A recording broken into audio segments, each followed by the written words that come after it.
alors, comment cela s'est-il passé? Grand maître, ce n'est pas elle. C'est son sauveur qui est venu et qui m'a salement tabassé. Il m'a aussi dit de te dire qu'on ne devait plus s'approcher de Maria. Grand maître, je pense qu'on devrait arrêter tout ça, parce que moi je ne suis pas prêt à me refaire taper comme ça à l'avenir. Oh non non non. Ce n'est pas possible. Je n'ai pas dit mon dernier mot. Je ne lâcherai pas l'affaire. Si je ne peux pas la voir directement, je passerai par ses proches. Ah, alors le grand maître veut rester têtu. Mais moi je ne remets plus ma tête dans cette histoire. Pardon, moi je veux la paix. Je ne dirai pas mon dernier mot. Maria m'appartient. Elle ne m'échappera pas comme ça. Kushi, viens ici, je t'appelle. Grand esprit de la forêt sacrée Bagoulou, vous m'avez appelé. Que puis-je faire pour vous? Est-ce que tout va bien?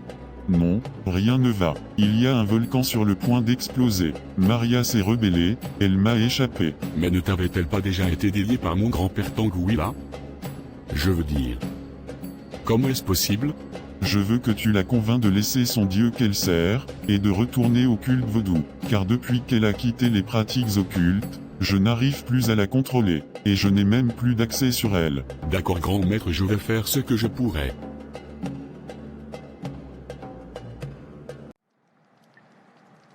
Alors comme ça Maria, ma fille a échappé à l'emprise du grand esprit de la forêt sacrée Bagoulou.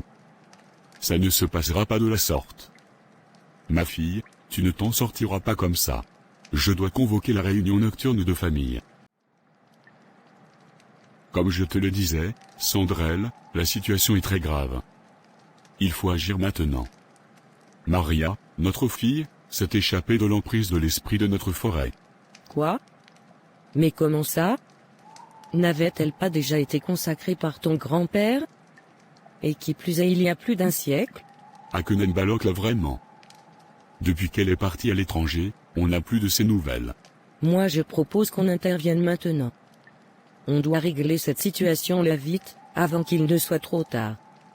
Il faut agir physiquement ou spirituellement. Laisse tomber pour le spirituel, de ce côté-là c'est pas possible.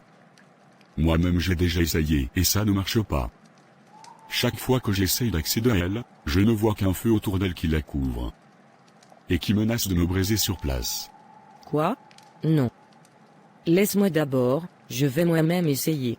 On te dit que le spirituel ne marche pas, et tu veux quand même insister. Toi il faut toujours que le feu te brûle avant que tu n'apprennes à ne pas jouer avec. Mais comme tu es trop têtu vas-y alors. Quand la colonne de feu autour d'elle va correctement s'occuper de toi, tu vas voir que j'avais raison. Ok très bien. Faut pas t'énerver. Mais comment est-ce qu'on va s'y prendre alors? Je pense qu'on doit convoquer la réunion de famille. Cette fille ne s'en sortira pas comme ça.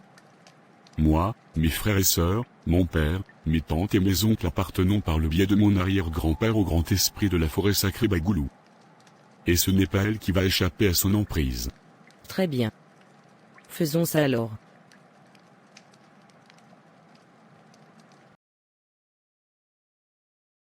Bien.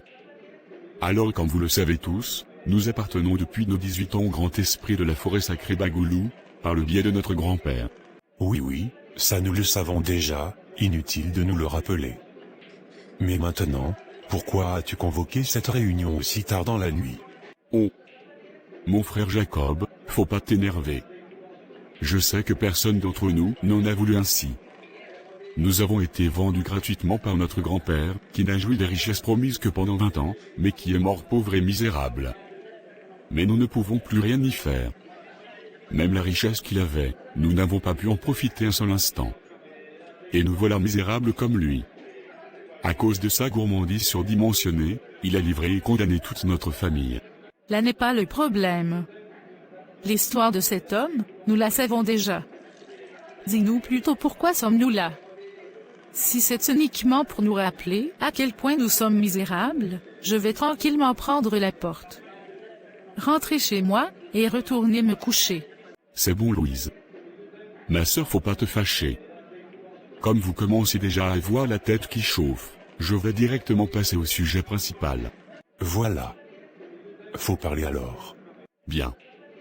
Alors j'ai convoqué cette réunion, pour parler de ma fille Maria. Attends, tu parles là de Maria notre nièce? Ça fait tellement longtemps qu'on ne l'a pas vue depuis qu'elle est partie à l'étranger. Comment va-t-elle? Se porte-t-elle bien?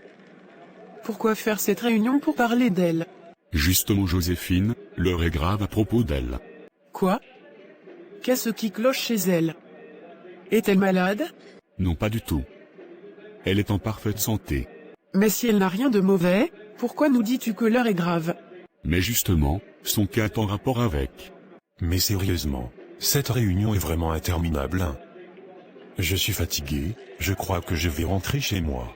Mais laissez-moi parler, c'est comment même avec vous. Si vous cessiez de m'interrompre à chaque 2 mots, peut-être que ça pourrait aller plus vite. Ok, pardon grand frère, parle vite alors.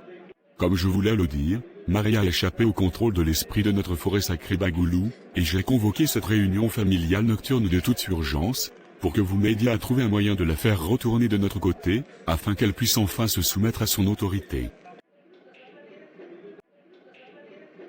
Quoi? Maria n'est plus sous son emprise? Mais comment a-t-elle fait? Moi je m'en tape bien comme il faut de comment elle a fait. Il faut juste la faire retourner sous son emprise. Parce que moi je ne tolérerai pas que nous soyons tous dans la servitude, depuis nos 18 ans jusqu'aujourd'hui, et qu'elle, à cet âge décide de se rebeller. Moi, Jacob Koufi, je jure que jamais elle ne s'échappera comme ça.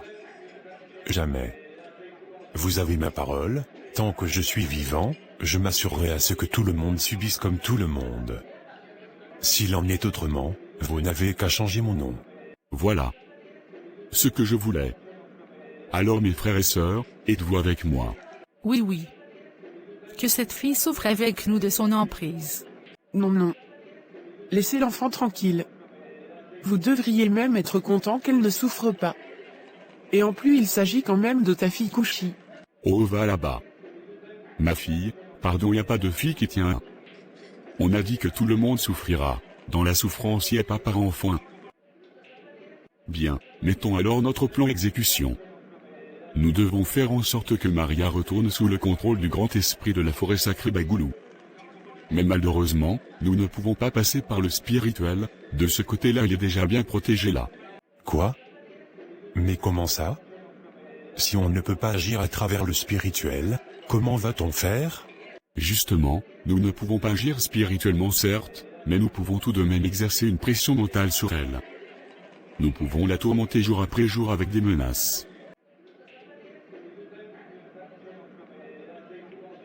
L'Éternel est mon berger, je ne manquerai de rien. Il me fait reposer dans de verts pâturages, il me dirige vers des eaux paisibles, il restaure mon âme, il me conduit dans les sentiers de la justice, à cause de son nom. Quand je marche dans la vallée de l'ombre de la mort, je ne crains aucun mal, car tu es avec moi, ta houlette et ton bâton me rassurent. Tu dresses devant moi une table en face de mes ennemis, tu enduiles ma tête et ma coupe déborde. Oui, le bonheur et la grâce m'accompagneront tous les jours de ma vie, j'habiterai dans la maison de l'Éternel jusqu'à la fin de mes jours. Amen. Chers frères et sœurs en Christ, l'épisode 4 arrive bientôt. Et voilà mes frères et sœurs en Christ, c'est la fin de la vidéo. Si vous avez aimé, n'oubliez pas de vous abonner, liker et commenter. N'oubliez pas aussi de partager pour qu'une âme soit sauvée et restaurée. Que Dieu vous bénisse et vous protège, et à une prochaine vidéo si Dieu le veut. Les sentinelles du Seigneur.